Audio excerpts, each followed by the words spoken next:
Financial advisor and CPA David Peters is joining us now to share his top student loan debt payment tips. Good morning to you, sir. Thanks for joining us. Thank you for having me. All right, so I feel like this can be a little anxiety-inducing for a lot of folks, even though it's been a few years since they've probably paid off their last student loan debt payment. So I guess the question is here, how do you even start?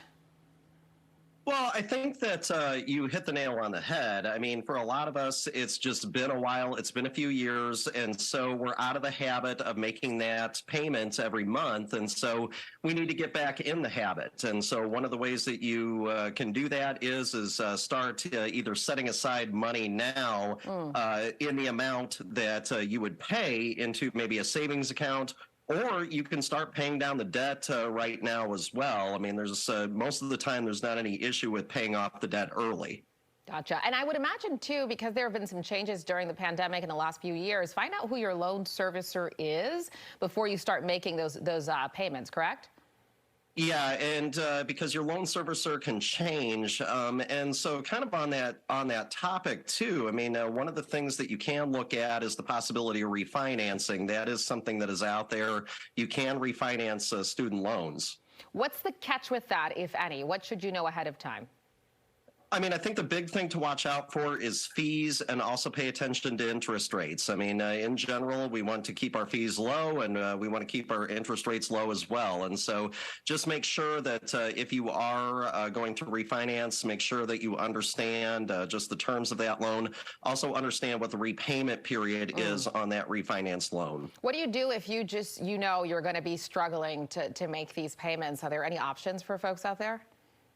Well, I think if you know that you're going to struggle, it is possible to push off a student loan. Most of the time, the repayment period is 10 years, but there is some ability usually to push those payments off and pay them off over a longer period of time.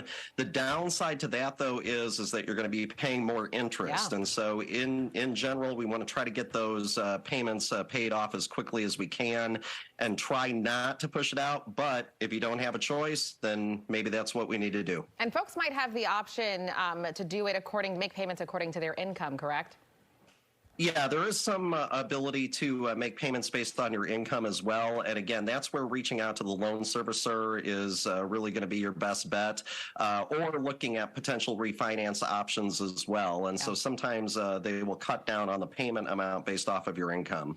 I know this is a last resort, but what happens if you can't make the payments at all? Well, if you can't make the payments at all, the best thing to do is to reach out to the loan servicer ahead of time in order to figure out some sort of an option. There are usually going to work with you in terms of trying to help you make those payments. So the thing not to do is just not pay it, because if you just don't pay it, that is going to end up in a situation where you're going to potentially default on the loan, and that could lead to some negative things. If you can be proactive about it and you can reach out to them if you know you're not going to be able to pay it, that's normally going to be a lot better. Yeah, doing it ahead of time before you default on that payment. And typically, as you mentioned, they want to work with you and they want their money. So hopefully you can reach some kind of agreement. Anything else that folks should know ahead of time? Well, I think that one other thing, too, that I would also mention is that don't hang on to a student loan simply for the tax deduction. I think that sometimes I have clients that think that the tax deduction is going to be really big on student loan interest, and it's really not. The most that anybody can take is $2,500, and that tends to there's an income limit on that, and it tends to go away pretty quick. Okay. And so it's usually best to just get those student loans off of our shoulders as quickly as we can. Yeah, absolutely. And I'm sure it's a liberating feeling once you've made that last payment. We got to wrap here, but how can folks get in touch with you? So if folks want to talk to me, reach out to me, David at davidpetersfinancial.com. All right, very easy. Financial advisor and CPA David Peters joining us this morning. Appreciate the tips. Thank you. Thank you.